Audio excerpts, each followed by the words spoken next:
Noir, Eddie Muller.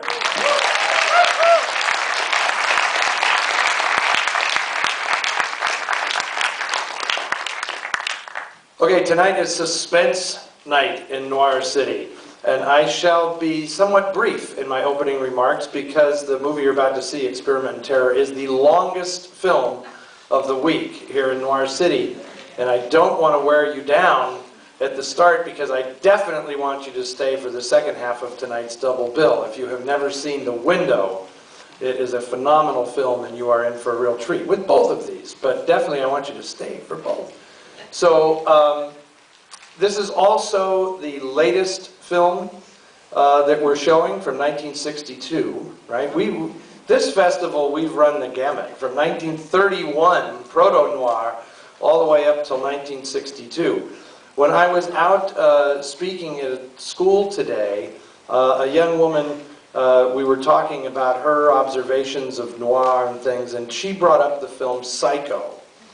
And I happen to believe that Psycho is the demarcation point, that film sort of signals the end of traditional film noir. Because what Alfred Hitchcock did in that movie changed filmmaking and changed the expectations of the film-going audience so greatly that many of the things that we associate with classic film noir sort of dissolved in the wake of Psycho's success. Because of course noir is about, you know, the baser... It was him, I don't know. What was he saying? We just had a phone call, I guess you heard it. It's fantastic. We're going to bed now. I left the porch light on with the token. Is that Janet Leigh? This is Unit 2. Victim just checked in, going to bed. Just got a call.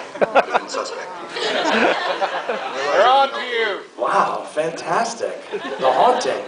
We thought we were showing Experiment in Terror, but in fact we're showing The Haunting. Amazing. It's still going. That's so weird. No, now I have background music all again. Okay, good. So, it's very eerie. Okay, thank you. As I was saying, Janet Leigh was the subject and how Psycho changed everything. And the movie that you are about to see, Experiment in Terror, exists because, in large measure, because of Psycho. This story is now able to be told in a far more explicit way. And films, in a nutshell, got a whole lot pervier after Psycho. I mean, that's basically what was happening. So the production code that was such a vital part of making noir what it was, because they took all these, the worst instincts of people and had to find very creative ways to get them up on the screen.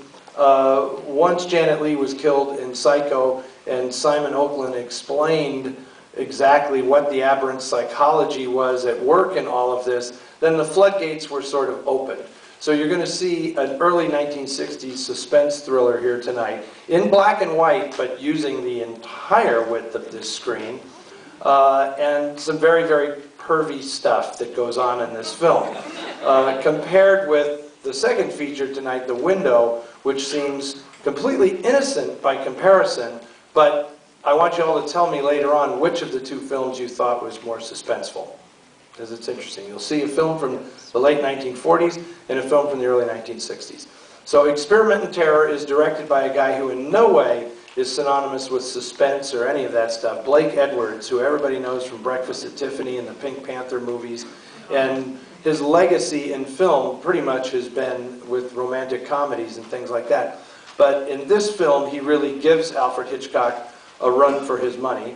And it's not that Blake Edwards was any stranger to noir, because during the 1950s, when he was really starting out in the business, he wrote a great number of television shows that were very noir influenced. And of course, he was the creator of one of the great noir detective hybrids, Peter Gunn, which is sort of, that character of Peter Gunn is definitely the midway point between the 1940s Humphrey Bogart-style detective and the very slick James Bond sort of 1960s secret agent guy. And Craig Stevens as Peter Gunn occupied that exact late 50s jazzy netherworld that we all love so much now. And that was definitely Blake Edwards' creation.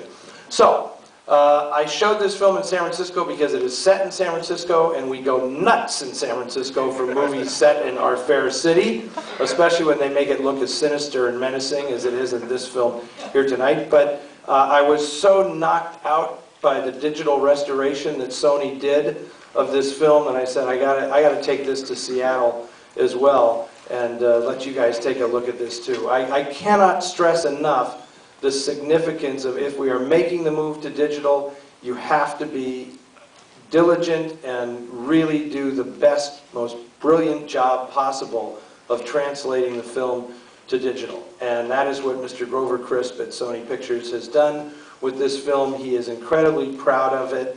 As Clinton knows, he got a phone call from Sony, and they said, "You are staying to watch the film, aren't you?"